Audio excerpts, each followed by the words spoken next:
আচ্ছা বলো তো ওখানে কারা কারা মারামারি করছিল? স্যার কেউ মারামারি করছিল না। তুমি তো নতুন এসে মিথ্যে বলা শুরু করে দিয়েছে। স্যার আমি বলি ওইখানে কেউ মারামারি করছিল না, একজন মারছিল আর সবাই মার খাচ্ছে। কে মারছিল বলো, কে মারছিল?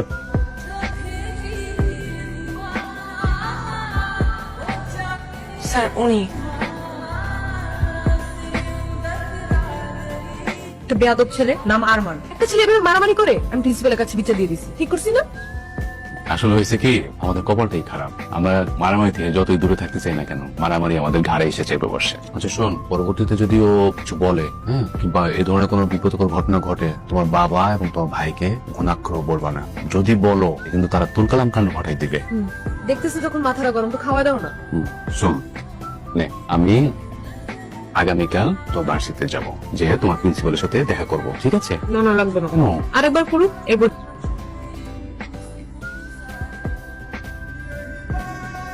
মামা মেয়েটা না তোর সাথে খুব বাড়াবাড়ি করতেছে, তোর একটা কিছু করা উচিত। মামা মেয়েটা আসলেই তোর সাথে বাড়াবাড়ি করতেছে, তোর আসলেই কিছু একটা করা উচিত। কি করা উচিত? আমি কেমনে বলবো? বলবি তো তুই। স্যারের সামনে তোকে ফাঁসাই দিল। আশাই নাই রে, যেটা দেখছো ওটাই বলছে, বুঝছিস?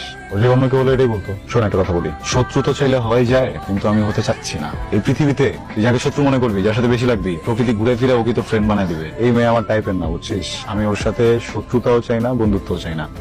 তোমার হাতে কি হয়েছে? কিছু না। কিছু না মানে কি? তুমি তো ব্যথা পাইছো। কি হয়েছে হাতে? একটা বেয়াদব ছেলে আছে না, ও ধাক্কা দিচ্ছে। ওই যে আরমানের কথা বলতেছো, মানে ছেলেটা না মিনিমাম ম্যানার পর্যন্ত বলছে। ছেলেদের সাথে যা করে ঠিক মেয়েদের সাথেও তাই করে, মানে মেয়েদেরকে যে রেসপেক্ট দিবে সেটা পর্যন্ত নাই ছেলেটার মধ্যে। তুমি স্যারকে তো জানাও না, মানে জানাইছো? তাহলে তুমি চলো, আমি স্যারের কাছে নিয়ে যাই। কিছু মনে করবা না, আমার এরকম হুটহাট টাচ পছন্দ না। তুমি চলো আমার সাথে স্যারের রুমে চলো, স্যারকে বিষয়টা জানাই, স্যার একটা এটা সমাধান করে দিবে। চলো আমার সাথে। আমি এখানে অনেক কষ্টে আসছি, আমি পড়াশোনা করতে চাই, আমি কোনো ঝামেলা টামেলা চাই না।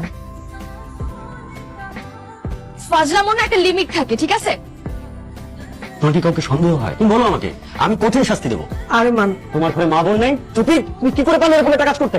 স্যার আপনি প্রুফ ছাড়া আমাকে চার্জ করতে পারেন। রাখো তোমার প্রুফ, প্রুফ শেখাচ্ছ আমাকে? একটা মেয়ে আননেসেসারি তোমার সঙ্গে মিথ্যে কথা বলবে? স্যার বলতে পারে মিথ্যা, আই ডোন্ট নো। আমি এতটুকু জানি আমি মিথ্যা বলছি না। You are suspended for next 1 month. আমার চুপ। প্রবলেম কি? শুরু থেকে পিছিয়ে গেছো আমার। আজকে যেটা করছো এটার জন্য কখনো মাফ করবো না। খুব সাবধানে থেকো, যে কোনো সময় উল্টা পাল্টা যে কোনো কিছু হয়ে যাবে। ও তোমাকে কি বলে গেল? আমাকে থ্রেট দিয়ে গেছে, বলছে উল্টাপাল্টা কিছু করবে। আমার প্রবলেম সেটা না যে ওকে কি করতে হবে কি করতে হবে না। আমার অবাক লাগে একটা ছেলে এত নোংরা কিভাবে হইতে পারে, তারপর ওনাকে একটা স্টুডেন্ট। আমি কালই তোর ইউনিভার্সিটিতে যাব, ওকে কোর্সে একটা চড় মারবো। তোমার যেতে হবে না, প্রিন্সিপাল বলছে, প্রিন্সিপাল দেখবে। এক তো প্রিন্সিপাল, আমি দেওয়ানে বলেছিলাম যে আমি ইউনিভার্সিটিতে যে ওই ছেলের সাথে কথা বলি। আমি এসব কারণে বাসা ছাড়ছি। বাবা ভাইয়া সবাই মারামারি কাটাকাটি। কি বলো? তাহলে আমি এখনই বাসা থেকে চলে যাব। আমি এসব চাই না। সরি সরি জানিস মা, এমন এক ঘটনার জন্য আমি বাড়ি থেকে বেরিয়ে আসছিলাম, তোর বাবার সাথে আলাদা হয়ে আমি দূরে চলে আসি। আমি সরি চত্র, আমরা আর আরমানের বিষয় নিয়ে আর কোনো কথাবার্তা না বলি। ও ভুল করছে, ওটা শাস্তি পাবে। আমরা আরমানের বিষয়টা বাদ দিই। ঠিক আছে মা। তোমরা সবাই জানো যে আমাদের মাহবুব স্যার আমাদের এই ডিপার্টমেন্টের গত 30 বছর যাবত নিষ্ঠার সাথে আমাদেরকে ক্লাস নিচ্ছে, শিক্ষকতা করে যাচ্ছে। ওনার বিদায় বেলাতে আমি ভাবলাম যে আমরা আর স্যারকে আমরা বিদায় জানাবো। আর তোমরা ভাইবো না আমি এত সহজে চলে যাচ্ছি, আমি আরো 1 বছর আছি, তোমাদেরকে আরো কিছুদিন যাবো। আচ্ছা চলো আমরা এখন ওই দিকটা দেখবো।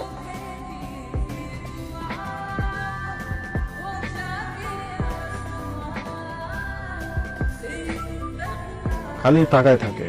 এবার এমন এক গেম খেলবো আর পিছে পিছে ঘুরতেও পারবো না, তাকায় থাকতে পারবো। দেখো ভার্সিটিতে যা হয়েছে হয়েছে, কিন্তু এটা কিন্তু বেশি হয়ে যাচ্ছে। দেখো আমার বাসার জন্য অনেক সমস্যা হবে, প্লিজ আরমান আমাকে যেতে দাও। দেখো আরমান, আমি ভার্সিটি ছেড়ে দিব, আমি তোমার সামনে আসবো না, প্লিজ আরমান আমাকে যেতে দাও প্লিজ।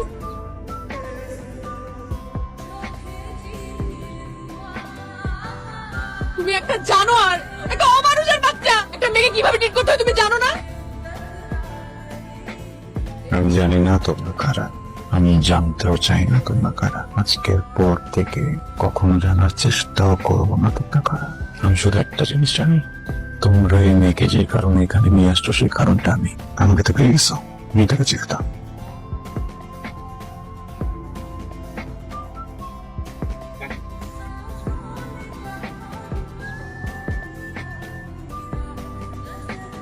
এবার খুশি তো তুই তাই না? কেন? আরে কেন আবার? ওই আরমানকে শুনলাম কারা জানি পিটাইছে, পিটাই হসপিটালে পাঠিয়ে দিছে। শিক্ষা হইছে, একদম ভালো হইছে। তোকে কি জ্বালানো তাই না জ্বালাইছে? দেখ, যাকে চিনিস না জানিস না তাকে নিয়ে উল্টাপাল্টা কিছু বলবি না প্লিজ। আমি ভালো একটা মানুষ।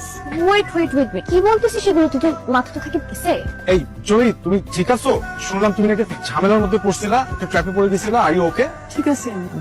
শুনলাম যে আরমানকে নাকি কারা খুব বাজেভাবে মারছে, হসপিটালাইজ করা হয়েছে। মানে ওর কি ট্রিটমেন্ট সব ঠিকঠাক ভাবে চলতেছে? যে বাজেভাবে ওকে বাড়িগুলা দিছে, মানে হসপিটালাইজ করা ছাড়া তো আর কোনো উপায়ও ছিল না। তুমি কিভাবে জানলো ওকে কে কিভাবে মারছে? ওই বলা বলি হচ্ছিল ক্যাম্পাসে, ওখান থেকে শুনলাম আর কি। রাকিব, একটা বিষয় নিয়ে অনেক সন্দেহ আছে, কিন্তু আমি শিওর না। যেদিন শিওর হব যে অনেকগুলো মানুষ হসপিটালে যাবে।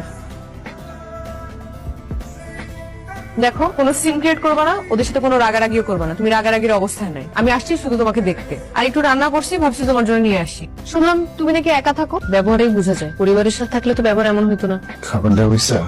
ইয়ো, ওমা, খাওয়াবো না? আমার 2টা হাত আছে, আমি খেয়ে নিতে পারবো। আচ্ছা খাও, ওষুধ ওষুধ খাও একটু যাই। বলছি না, যাও। ঠিক আছে।